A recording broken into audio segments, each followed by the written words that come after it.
যদি বিনা পয়সায় নিজেদের চুলকে হেলদি রাখতে চাইছো, চুলকে লম্বা করতে চাইছো, কোনো ধরনের কোনো প্রোডাক্ট ইউজ না করে, তাহলে পারফেক্ট ভিডিওতে ক্লিক করেছো।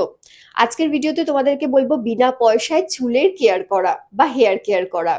তার জন্য ফার্স্টেই আমি যেটা শেয়ার করব সেটা হচ্ছে জাস্ট এই 4টে আঙুল দিয়ে, তারপরে 4টে আঙুল দিয়ে যে পয়েন্টটা পড়বে সেই পয়েন্টে তোমরা হাতের মধ্যে একটুখানি তেল নিয়ে সেই জায়গাটাকে দিয়ে জাস্ট এইভাবে হালকা হাতে জাস্ট এইভাবে রাব করবে আর কিছুটা এইভাবে ট্যাপিং করবে। এমন ভাবে আস্তে আস্তে করবে যাতে তোমাদের রিল্যাক্স হয়, অনেক জোরে কিন্তু করবে না, একেবারে রিল্যাক্স হয় যেমন সেরকম ভাবে ট্যাপিং করবে। আর এইভাবে একটু জাস্ট হাতটাকে রাউন্ড মোশনে ঘোরাবে, ট্যাপিং করবে আর রাউন্ড মোশনে ঘোরাবে। এটা টানা 2 মিনিট করার পর 5 মিনিট রেস্ট দেবে, আবারও 2 মিনিট করবে। এইভাবে এভরি ডে 2 মিনিট 2 মিনিট করে 4 মিনিট এই স্টেপটাকে ফলো করতে হবে। আরেকটি স্টেপ তোমাদেরকে শেখাবো যেটাতে আমাদের চুলকে গ্রোথে হেল্প করবে এবং চুলকে হেলদি রাখবে। সেটা হচ্ছে রাত্রে ঘুমাতে যাওয়ার আগে পুরো চুলটাকে ভালোভাবে উল্টে নেবে, একটি কাঠের চিরুনি দিয়ে ভালোভাবে চিরুনি দিয়ে আঁচড়ে নেবে চুলটাকে, কোনো যেন জট না থাকে।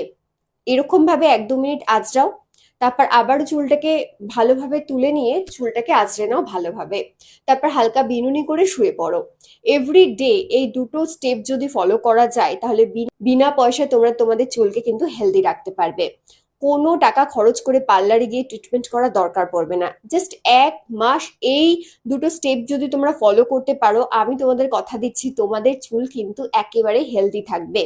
চুল যাদের বাড়ছে না, চুল যাদের মানে ভীষণ পরিমাণে ড্রাই ড্যামেজ হয়ে গেছে, একটা জায়গা থেকে আর বাড়ছে না, স্প্লিট এন্ড দেখা যাচ্ছে, তাদের সবাইকে বলবে এই ছোট্ট দুটো স্টেপ যদি আমরা এভরিডে ফলো করতে পারি তাহলে কিন্তু আমাদের চুলকে আমরা বিনা খরচে ভালো রাখতে পারবো।